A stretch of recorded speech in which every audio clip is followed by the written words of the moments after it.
Topic पढ़ेंगे अभी पवन का। पवन के बारे में आपने सुना भी है ना, कोई डायलॉग भी आ रहा होगा याद, है ना। तो पवन को अंग्रेजी में बोलते हैं विंड। पवन के पर्यायवाची बहुत सारे हैं, समीर और हवा, वायु। आप देख सकते हैं इसे। क्या वायु स्थान घेर सकती है? हाँ, जब हमने जो मग है, मग को जब पानी के अंदर डालने का प्रयास किया, खाली मग को, वो ऊपर क्यों झटका देता रहेगा, मतलब वायु स्थान घेरती है। क्लियर है यहाँ पर। अब यहाँ पर देखते हैं कि वायु संचरण मतलब क्या होता है, वायु कैसे बहती है। तापमान और वायु दाब के कारण वायु एक स्थान से दूसरे स्थान बहती है। कब? जब कहीं पर लो प्रेशर हो तो वहां पर हाई प्रेशर से हवाएं आएंगी। ठीक इसी प्रकार से जब नदियां बहती हैं, नदियां ढाल के अनुरूप बहती हैं, वैसी पवन जो है न्यून वायुदाब की ओर बहती है। न्यून वायुदाब तो हाई उच्च वायुदाब से निम्न वायुदाब की ओर बहती है। क्लियर यहां पर? उसी को ही वायु संचरण कहा जाता है। वायु संचरण क्या है? हवा उच्च दाब से निम्न दाब की ओर, अर्थात हाई प्रेशर से लो प्रेशर की ओर हवाएं बहती हैं, चलती हैं, तो ये वायु संचरण कहलाता है। और जहां पर तापमान ज्यादा हो, गर्मी ज्यादा हो, तो ठंड हवा जो है उसकी ओर आएगा। तो जहां पर गर्म हवा है तो चारों तरफ से ठंड हवा उसकी ओर आएगा, तो हवा वायु संचरण कहलाता है। तो क्लियर हुआ? तापमान, तापमान जहां कम तापमान है वहां पर हवाएं चारों दिशा की ओर आएंगी। इसका चक्रवात प्रति चक्रवात बनता है, जो हम लोग गर्मी में देखते हैं। उसको क्या बोलते हैं? जब मैदान में क्या बोलते हैं छत्तीसगढ़ी में? हाँ, ये आता है। तो पवन में जो है क्षैतिज, जहां कम होगा तो हवाएं वहां बहेंगी। तापमान और वायुदाब इफेक्ट करता है वायुदाब को। पवन हमेशा क्षैतिज बहती हैं। जो हवाएं ऊपर की ओर ऊर्ध्वाधर बहती हैं उसको वायुधारा या एयर करंट कहते हैं। वायुधारा हमेशा ऊपर की ओर बहती है, ठीक है। जैसे कि जेट स्ट्रीम हम पढ़ेंगे आगे। जेट स्ट्रीम क्या होता है? जो भूमध्य रेखीय निम्न वायुदाब की जो पेटियां हैं ऊपर उठी और तेजी से ऊपर में बहती हैं, वो जेट वायुधारा कहलाती हैं। चलिए, तो ये पवनें हैं। पवनों को वर्गीकरण के रूप में देखते हैं तो पवन के जो पहला प्रकार है स्थायी प्रचलित ग्रही पवनें, ठीक है। प्लेनेटरी विंड्स कहते हैं इसको, स्थायी पवनें जो स्थायी रूप से होता है, ठीक है। हम यहाँ पर समझने का प्रयास करेंगे कि आखिर कहाँ पर है। मैं यहाँ पर आपको ट्रिक बता देता हूँ। हम ग्लोब में इस तरह से एक लाइन खींच देते हैं, ठीक है। ये जो हवाएं हैं ये हवाएं इस तरह से, और लास्ट में हवाएं इस तरह से, इस तरह से, और ये हवाएं इस तरह से, ठीक है। ठीक है, समझ में आया हवाएं को कैसे मैं इंडिकेट किया हूं यहाँ पर? देखिए हवाएं कैसे बहती हैं। मैं यहाँ पर आगे कुछ है फेरल का नियम, बहुत ही इंपॉर्टेंट।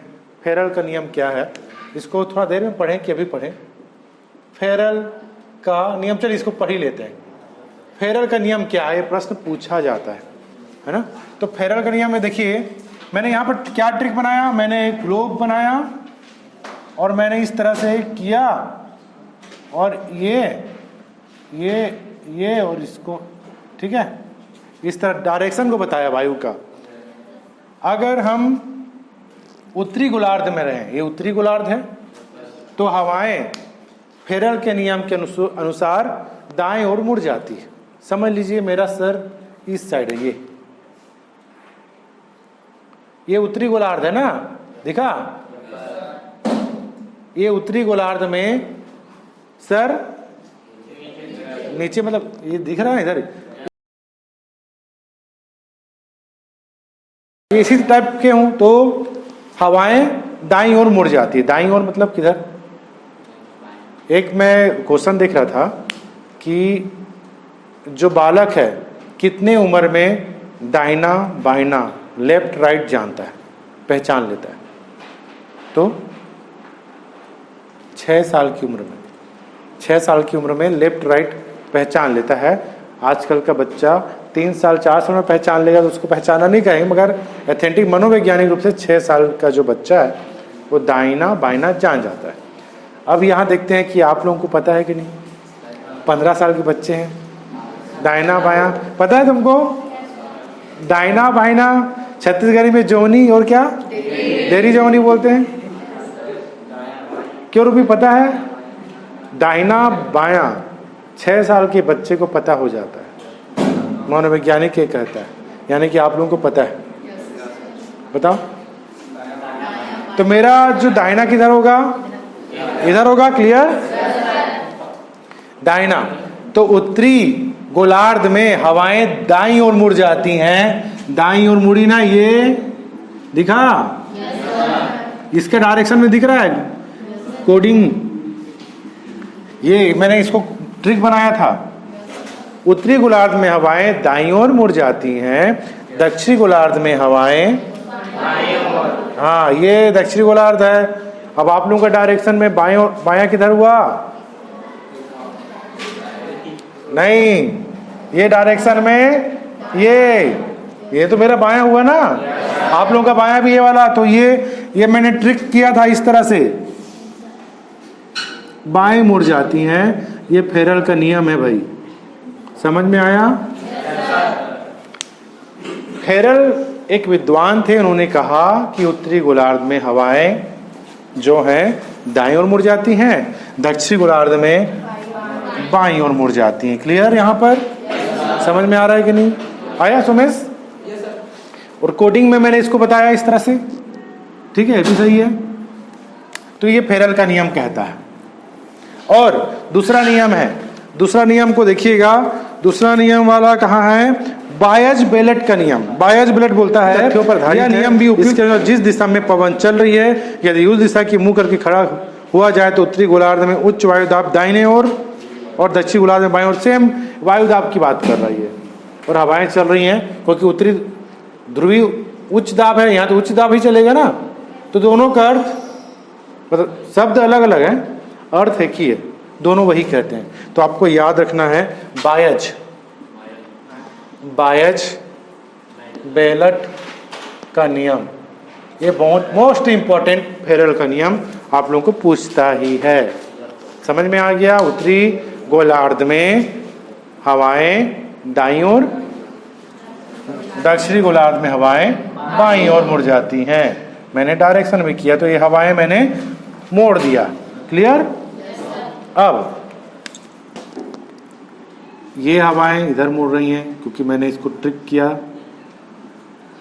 ये कौन सी हवा है? पछुआ हवा। फिर ये हवाएं ऐसा। अब मैं आपको बोलूं सर इसका दिशा कैसे याद करोगे?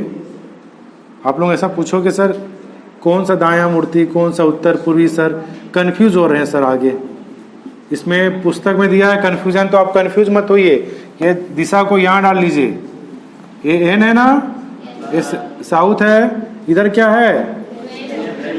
अब कोई सा भी बताओ किसको लोगे आप? हवा को, ये वाला हवा को लाओ, लिए यहां फिट कर दीजिए। तो हवाएं कैसे बह रही हैं? उत्तर, मतलब ये उत्तर पूर्व से दक्षिण पश्चिम की ओर हवाएं बह रही है। समझ में आया? ये हवा को मैंने, ये व्यापारिक हवा है, व्यापारिक हवा को मैंने फिट किया नक्शे में, तो दिशा ज्ञात कर लिया। यहां से चल रही है ना भाई, धनुष बाण ऐसा बना दिए, चलो यहीं से शुरू हुआ ना, तो ये उत्तर पूर्व से दक्षिण पश्चिम, पूरब पश्चिम पूरा पश्चिम दक्षिण बोल सकते हैं, मगर दिक्कत जाएगा। उत्तर पूर्व से दक्षिण पश्चिम की ओर हवाएं चल रही हैं। अब कौन सा ये वाला फिट करें? चलिए इसको हम लोग मिटा लेते हैं। ये जो हवाएं हैं, ये हवाएं को बोलते हैं पछुआ हवा। पछुआ हवा को मैं यहाँ फिट किया, यहाँ डाला, तो ये हवाएं ऐसा आएगा। तो दक्षिण पश्चिम से उत्तर पूर्व की ओर हवाएं चलती हैं। ठीक है? अब आगे पढ़ें, समझ में आया ये वाला? नहीं आया? देखो ये जो हवाएं चलती हैं, मैंने हवाएं में ज़्यादा माथा पच्ची मत करो, मैंने एक ट्रिक बना दिया, मैंने गोल बनाया और ये कर दिया। क्लियर? ऊपर में ये आगे समझ में आएगा। तो ये हवाएं का डायरेक्शन इस ओर हो गया, दूसरा ये वाला, तो ये वाला डायरेक्शन इधर हो गया, और अगला ये वाला। ये ध्रुवी है, ये व्यापारिक है, ये पछुआ है। ठीक है, चलिए आगे इसको अब क्लियर करते हैं। हम देखते हैं पवन के प्रकार। प्रचलित स्थायी पवनें जो हमेशा प्रचलित रहती है, चलती है, स्थायी रहती है। तो पहला आएगा डोलड्रम। डोलड्रम हवाएं, ये 5 डिग्री से, मतलब 5 डिग्री उत्तर अक्षांश से 5 डिग्री दक्षिणी अक्षांश के बीच बहती है, डोलड्रम पेटी कहलाती है, मतलब डोलड्रम हवाएं कहलाती हैं। क्लियर? ये कहाँ है? भूमध्य रेखी निम्न दाब का ही एक पवन है। क्लियर हुआ? पुस्तक में देख लीजिए क्या लिखा है, सेम वही बता रहा है। भूमध्य रेखा के 5 अंश उत्तर, 5 अंश दक्षिणी अक्षांश के मध्य न्यून वायुदाब पेटी विद्यमान है। यहाँ हवाएं कैसी होती हैं? गर्म होकर ऊपर उठ जाती हैं, अतः इसका संचरण ऊर्ध्वाधर होता है, ऊर्ध्वाधर मतलब ऊपर की ओर। इससे हवाएं शांत होती हैं, इसे शांत पेटी या डोलड्रम कहते हैं। इसी को दिक्कत हो रहा है यहाँ पर समझने में। इसमें डोलड्रम क्या है प्रश्न पूछेगा।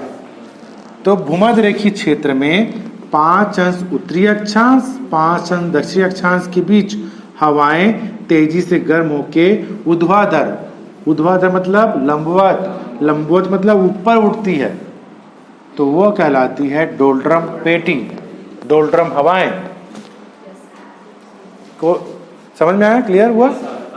दूसरा देखते हैं, व्यापारिक पवनें। इसको बोलते हैं ट्रेंड पवनें। ये व्यापारिक पवनें क्यों? क्योंकि पहले पाल नौका हुआ करती थी, हवाओं के जरिए नाव समुद्र में बहा करती थी, चला करती थी, आगे बढ़ा करती थी। तो व्यापारियों के लिए मदद होता था, क्योंकि इसकी जो स्पीड होती है 10 से 24 किलोमीटर प्रति घंटे की रफ्तार होती है हवा। तो नाव उतार दी समुद्र में, आसानी से वो बहती रहती है, बहती रहती, कोई इंजन का काम नहीं, कोई पतवार का काम नहीं, आसानी से। तो ये व्यापारियों के लिए फायदेमंद रहता था। इसका नाम हो गया व्यापारिक पवनें। और ये कहाँ पर है? हमने यहाँ पर तो देखा डोलड्रम, तो ये आ गया व्यापारिक। देखो यहाँ पर व्यापारिक, सर ऊपर भी आ गया क्या? हाँ, व्यापारिक पवनें, मगर ज्यादातर ये दक्षिणी गोलार्ध में ज्यादा है, क्योंकि यहाँ पर समुद्र ज्यादा है, नाव से ज्यादा। तो व्यापारिक पवनें कहाँ से कहाँ? भूमध्य रेखीय निम्न दाब से उपोष्ण उच्च दाब के बीच पाई जाती है।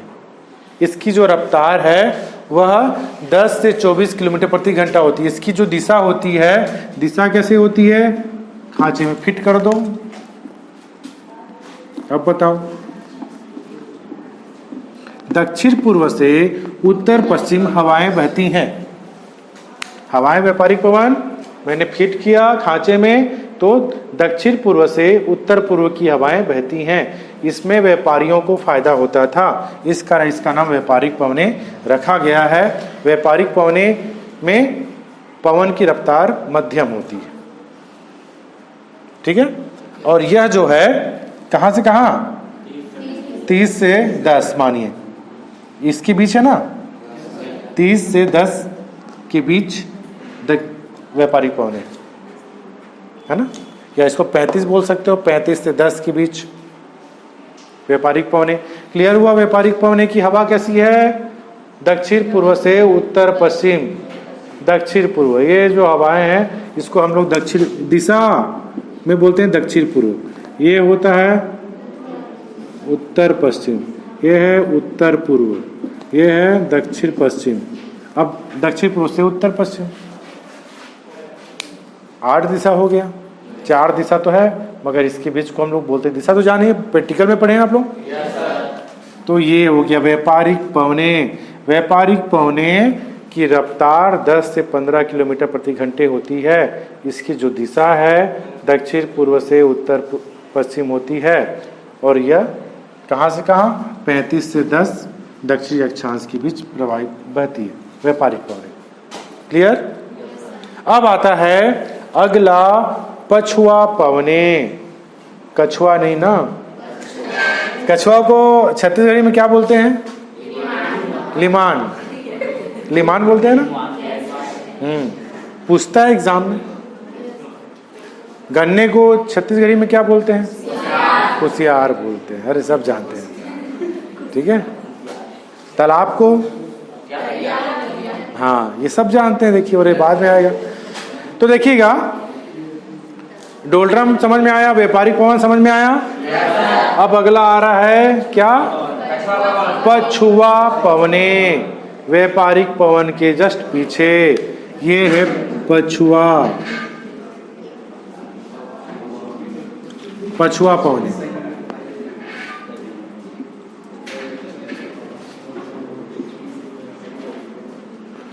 पछुआ पवनें। पछुआ पवनें क्लियर हुआ। इसका लोकेशन कहां पर है जान गए? 60 से 35 के बीच। अब इसको आपको विस्तार से लिखना है, डायग्राम बना दिए। पछुआ पवनें 60 अंश उत्तरी अक्षांश व 35 अंश दक्षिणी अक्षांश के बीच प्रवाहित होती है, बहती है। ये दोनों जगह है, मगर सबसे ज्यादा खतरनाक यह दक्षिणी गोलार्ध में होता है। इसके 3 नाम भी हैं डिग्री के हिसाब से, क्योंकि 60 और 35 के बीच में क्या आ रहा है? 40। तो 40 को क्या बोलते हैं? गरस्ती चालीसा, रोटिंग 40। अब 35 और 60 के बीच में क्या आ रहा है? 50 डिग्री भी आ रहा है, तो वहां पर भयंकर 50। क्यों बोलते हैं सर? क्योंकि इसकी रफ्तार देखिए 45 से 75 किलोमीटर प्रति घंटे की रफ्तार, तेजी से आंधी तूफान की तरह तेज बारिश भी करता है, गरजता भी है। कहाँ? 40 में गरजना तर्जना मारता है, तो उसको बोलते हैं गरजती चालीसा, पछुआ पवन को। और 50 डिग्री में इसको भयंकर 50 बोलते हैं, और 60 में चिकती साठा कहते हैं। ठीक है, 60 में ये क्या है रियल में? पछुआ पवन। अब गरजती चालीसा क्या है? व्यापारिक पवन की पछुआ पवन।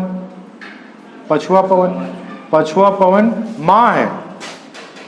पछुआ पवन क्या है?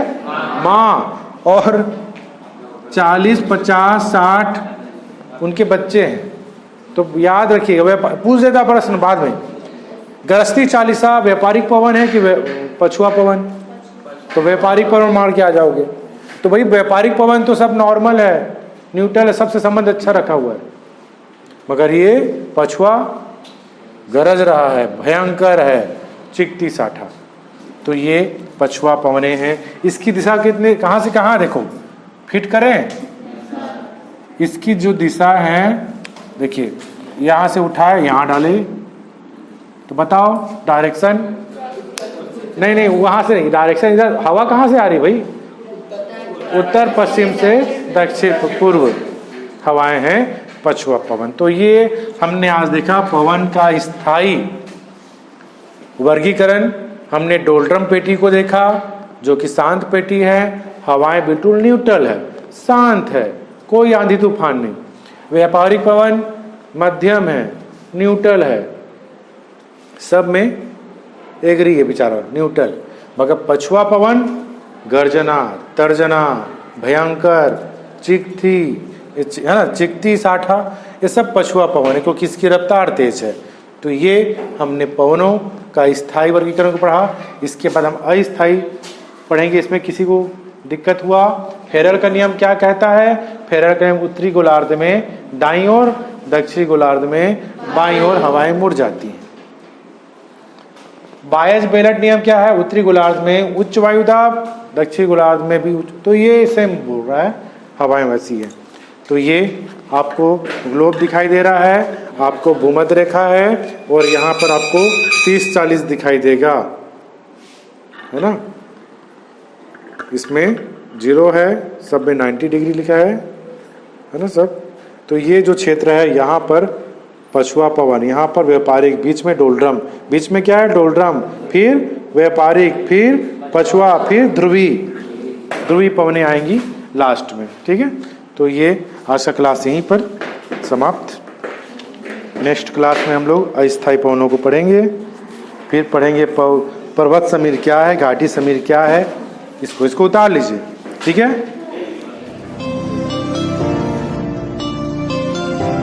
कोई दीवाना कहता है, कोई पागल समझता है, मगर धरती की बेचैनी को बस बादल समझता है।